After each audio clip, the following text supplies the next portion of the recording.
అందరికీ నమస్కారం అండి. 30 రోజుల్లో ఇంగ్లీష్ అనేటువంటి మన ప్రోగ్రాంలో 12వ రోజుకి స్వాగతం. ఇవాళ మనం డిస్కస్ చేసుకునే టాపిక్ వచ్చేసి హ్యావ్, హ్యాస్, ఇంకా హ్యాడ్. ఇవి ఆల్రెడీ నేను మీకు టెన్సెస్ చెప్పినప్పుడు వీటి గురించినటువంటి ఎక్స్ప్లెనేషన్ ఇచ్చాను.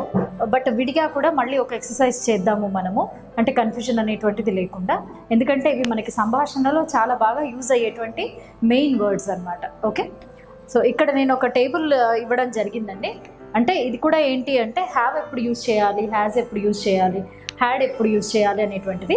ఇంకొకటి ఇవాళ మనం చెప్పుకునేటువంటిది ఏంటి అంటే ఇక్కడ నేను అఫర్మేటివ్ అంటే affirmative is nothing but positive సెంటెన్సెస్లో ఎలా ఉంటుంది హ్యావ్, హ్యాస్, ఇంకా హ్యాడ్ యొక్క యూసేజ్. నెగిటివ్ సెంటెన్సెస్లో దాని యూసేజ్ ఎలా ఉంటుంది. తర్వాత క్వశ్చన్స్లో అగైన్ పాజిటివ్ నెగిటివ్ ఉంటాయి కదా.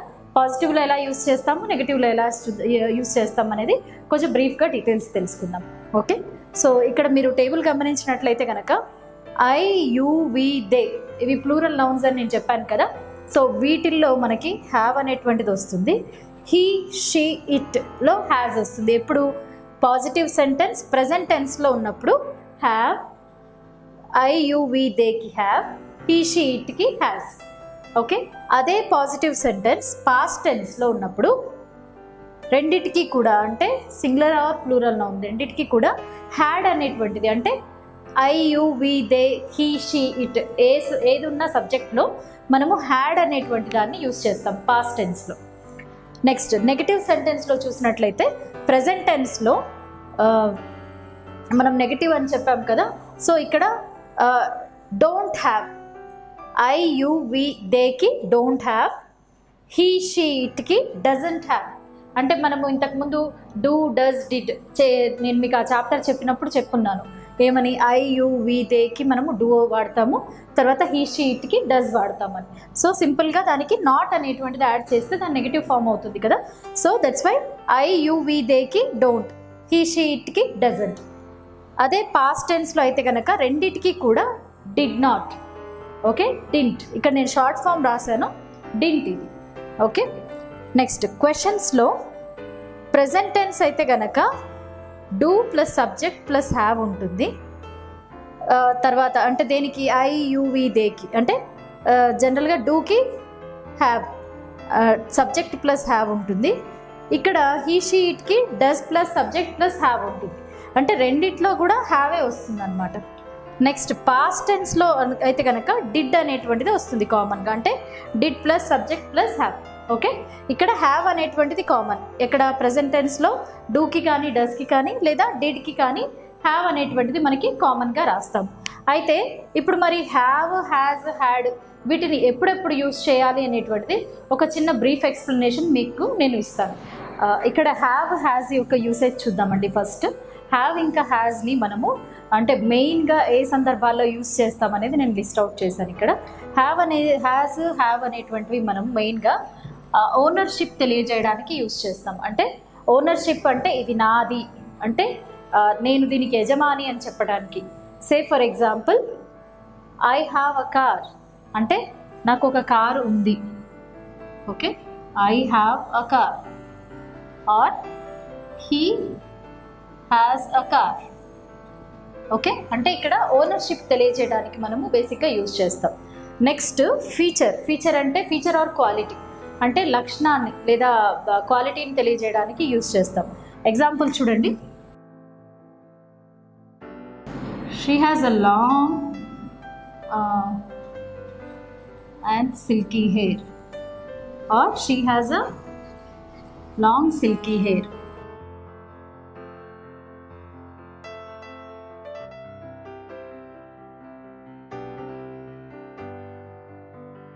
She has a long silky hair. Okay, అంటే ఆమెకి చాలా పొడవైన సిల్కీ హెయిర్ ఉంది అని మీనింగ్, అంటే ఫీచర్ని తెలియజేయడానికి. నెక్స్ట్ రిలేషన్షిప్ చెప్పడానికి కూడా హ్యావ్ ఇంకా హ్యాజ్ని యూజ్ చేస్తాం. Say for example Shankar has a sister, అంటే ఇక్కడ శంకర్కి ఒక చెల్లి ఉంది లేదా సిస్టర్ ఉంది అని రిలేషన్షిప్ చెప్పడానికి నేను హ్యాజ్ యూజ్ చేశాను.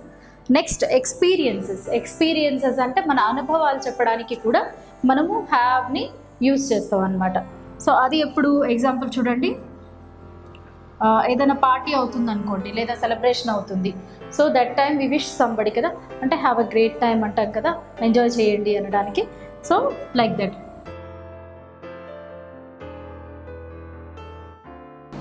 Please have a great time అలా కూడా రాయొచ్చు. అంటే బాగా ఎంజాయ్ చేయండి అనడానికి మనము please have a great time.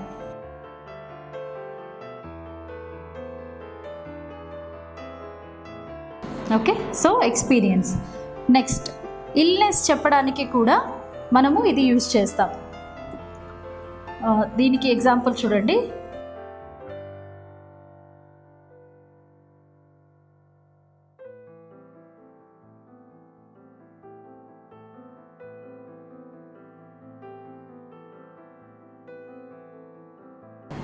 చూడండి, I have severe headache. I have a severe headache అంటే నాకు చాలా తలనొప్పిగా ఉంది. అంటే ఇక్కడ మనము ఇల్నెస్ని చెప్పడానికి యూజ్ చేస్తున్నాం అనమాట. అంటే బాగా నాకు ఇల్నెస్గా ఉంది లేదా తలనొప్పిగా ఉంది అని చెప్పడానికి. నెక్స్ట్ ఈటింగ్ ఇంకా డ్రింకింగ్ హ్యాబిట్స్ చెప్పడానికి కూడా మనము హ్యావ్ని యూజ్ చేస్తాం. ఓకే, అది ఎప్పుడు అంటే సే ఫర్ ఎగ్జాంపుల్ మన దగ్గరికి ఎవరన్నా వచ్చారనుకోండి, వాళ్ళకి కాఫీ ఒకటి ఆఫర్ చేస్తాం కదా, or we offer some snacks also కదా. సో అట్లాంటప్పుడు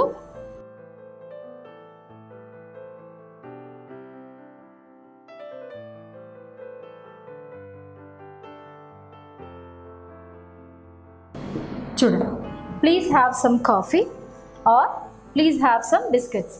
అంటే బేసికలీ హ్యావ్ ఇంకా హ్యాస్ని మనము ఓనర్షిప్ చెప్పడానికి యూజ్ చేస్తాము, ఇంకా ఫీచర్స్ చెప్పడానికి యూజ్ చేస్తాము, రిలేషన్షిప్ చెప్పడానికి యూజ్ చేస్తున్నాము హ్యావ్ని, తర్వాత ఎక్స్పీరియన్సెస్ చెప్పడానికి యూజ్ చేస్తున్నాము, ఇల్నెస్ ఇంకా ఈటింగ్ డ్రింకింగ్ హ్యాబిట్స్ని చెప్పడానికి మనము బేసికలీ ఈ హ్యాస్ ఇంకా హ్యావ్ని యూజ్ చేస్తున్నాం.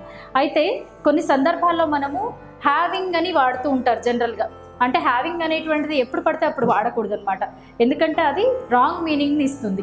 సో హ్యావింగ్ అనేటువంటిది ఎప్పుడు ఏ సందర్భంలో వాడాలి అంటే ఓన్లీ ఎక్స్పీరియన్సెస్కి, తర్వాత డ్రింకింగ్ ఇంకా ఈటింగ్ హ్యాబిట్స్కి మాత్రమే హ్యావింగ్ అనేటువంటిది వాడాలి. మిగిలిన తక్కిన వేటన్నిటికీ కూడా హ్యావింగ్ అనేటువంటిది వాడకూడదు. ఇది చాలా important rule.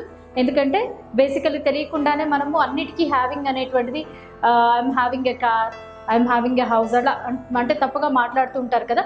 So it's a very big mistake అనమాట. సో హ్యావింగ్ అనేటువంటిది it's used only for experiences and next eating habits or food habits. అంటే ఈటింగ్ ఆర్ డ్రింకింగ్కి మాత్రమే దాన్ని యూజ్ చేయాలి. ఎగ్జాంపుల్స్ చూద్దాం ఒకసారి.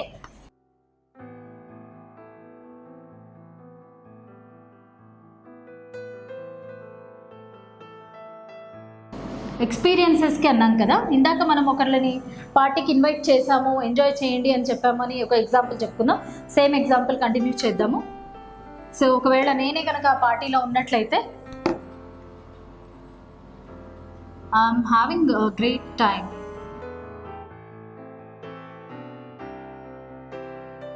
లేదు, వేరే వాళ్ళు ఎవరో ఎంజాయ్ చేస్తున్నారు. Oh you are having a great time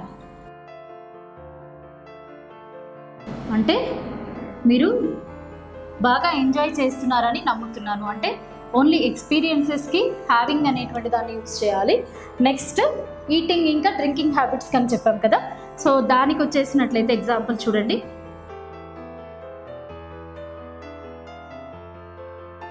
I'm having my lunch. Okay, again అంటే దాని అర్థం ఏంటి, నేను లంచ్ తింటున్నాను అన్న మీనింగ్ అనమాట. సో బేసికలీ హ్యావ్ ఇంకా హ్యాస్కి మెయిన్ రూల్స్ ఇది. ఓకే, సో మనము అంటే ఇది మనం ప్రజెంట్ ఫామ్లో లేదా కంటిన్యూస్ ఫామ్లో ఉన్నప్పుడు చెప్పాల్సినటువంటిది. అంటే హ్యావ్ ఇంకా హ్యాస్ని యూజ్ చేస్తాం. సో ఇప్పటి వరకు మనం చెప్పుకున్నవి అంటే మీకు లాజిక్ అర్థమైంది కదా, ఇవన్నీ పాజిటివ్ సెంటెన్సెస్ అనమాట. అంటే అఫర్మేటివ్స్ కింద ఈ ఎగ్జాంపుల్స్ చెప్పుకుంటున్నాం. సో అయితే మరి పాస్ట్ టెన్స్, ప్రెజెంట్ టెన్స్ గురించి చెప్పుకున్నాం కదా, హ్యావ్ హ్యాస్. పాస్ట్ టెన్స్లో అయితే ఏమొస్తుందని చెప్పాను, హ్యాడ్. ఓకే, ఎగ్జాంపుల్ చూడండి. We had a great time when we went to Tirupati.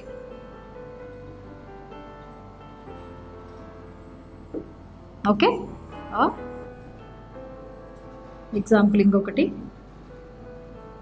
She had lunch.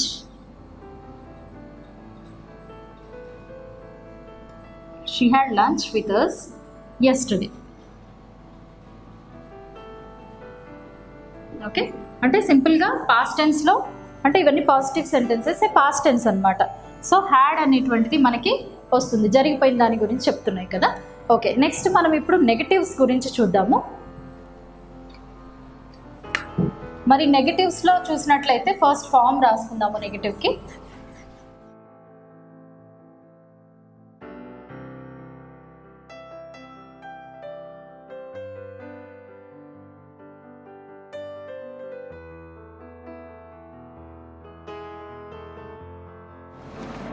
So ఈ నెగటివ్స్లో ఎలా అంటే మనకి ఐ యు వి దేకి డోంట్ హ్యావ్ అని వస్తుంది, తర్వాత హీ షీ ఇట్కి డజంట్ హ్యావ్ అనేటువంటిది వస్తుంది.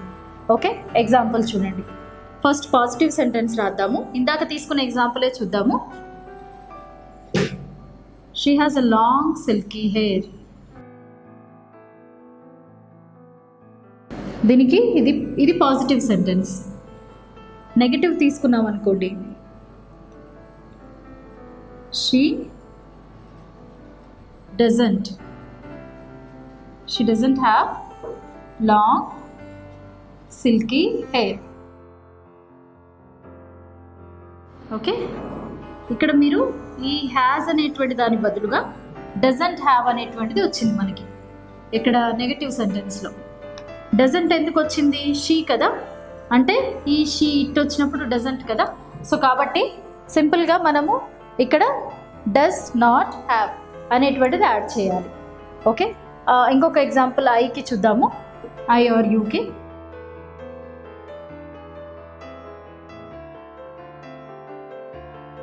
You have a car. ఇది పాజిటివ్ సెంటెన్స్. ఇందులో నెగటివ్ సెంటెన్స్ కనుక మనం తీసుకున్నట్లయితే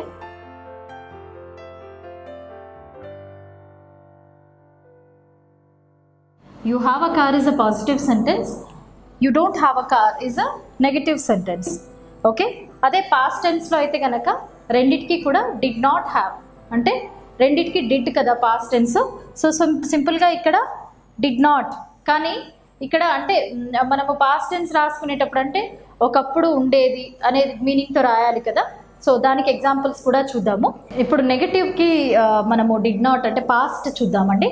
పాస్ట్ టెన్స్లో కనుక డిడ్ నాట్కి ఎగ్జాంపుల్స్ చూసినట్లయితే డిడ్ నాట్ హ్యావ్, దీనికి ఎగ్జాంపుల్స్ చూద్దాము. ఫస్ట్ పాజిటివ్ రాస్తాను నేను.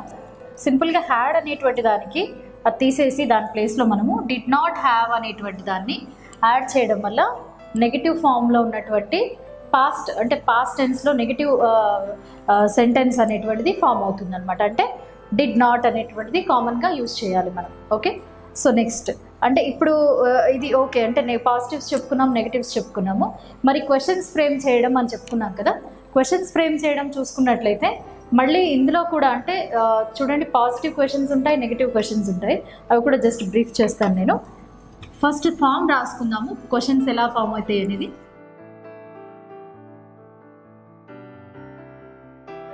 సో సేమ్ మళ్ళీ subject I you we they అయినట్లయితే కనుక do plus subject plus have. Okay, అదే సబ్జెక్ట్ హీ షీ ఇట్ అయినట్లయితే does plus subject plus have. Past tense అయితే డిడ్ ప్లస్ సబ్జెక్ట్. ఇవి రెండు ప్రెజెంట్, ఇది past tense. Okay, first present tense గురించి explain చేసుకుందాము. ఓకే, చూడండి అంటే క్వశ్చన్ ఫామ్ చేయడానికి బేసికలీ ఇదన్నమాట స్ట్రక్చర్. ఓకే, సో ఒకటి క్వశ్చన్ చేసి చూద్దాము. ఇందాక మనము ఒకటి ఎగ్జాంపుల్ తీసుకున్నాం కదా, శంకర్ హ్యాస్ అ సిస్టర్ అని. Shankar is nothing but he ఇక్కడ. Okay, so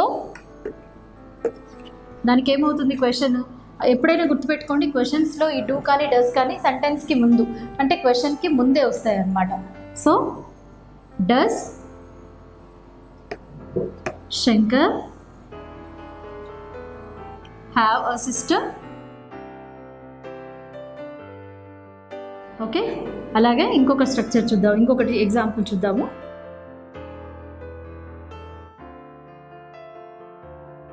I have a car అన్నాం అనుకోండి, దాన్ని క్వశ్చన్ రూపంలో మార్చినప్పుడు do you have a car?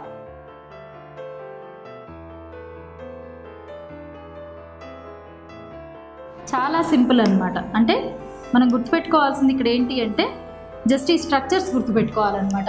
ఇప్పటికే చాలాసార్లు మనం రిపీట్ చేసుకున్నాం కదా, ఎందుకు అంటే మీరు రిపీటెడ్గా వినడం వల్ల అది మైండ్లో ఫిక్స్ అయిపోతుంది, చాలా ఈజీ అనిపిస్తుంది, లేదంటే మీకు కన్ఫ్యూషన్ వచ్చేస్తుంది. అందుకని నేను ప్రతిసారి మీకు చెప్పిన ప్రతి లెసన్లోనూ అవి రిపీటెడ్గా చెప్తున్నాను. సో ఐ థింక్ ఈ పాటికంటే ఇన్ని క్లాసెస్ ఫాలో అయ్యాక డెఫినెట్గా మీరు అవి థరో అయి ఉంటారని నేను అనుకుంటున్నాను. సో ఇక్కడ చూడండి, హీ వచ్చినప్పుడు మనకి డస్ ఇంకా హ్యావ్ అనేటువంటి స్ట్రక్చర్ వచ్చింది. తర్వాత ఐ తోటి నేను రాసినప్పుడు డూ హ్యావ్ అనేటువంటి దాంతో రాయడం జరిగింది.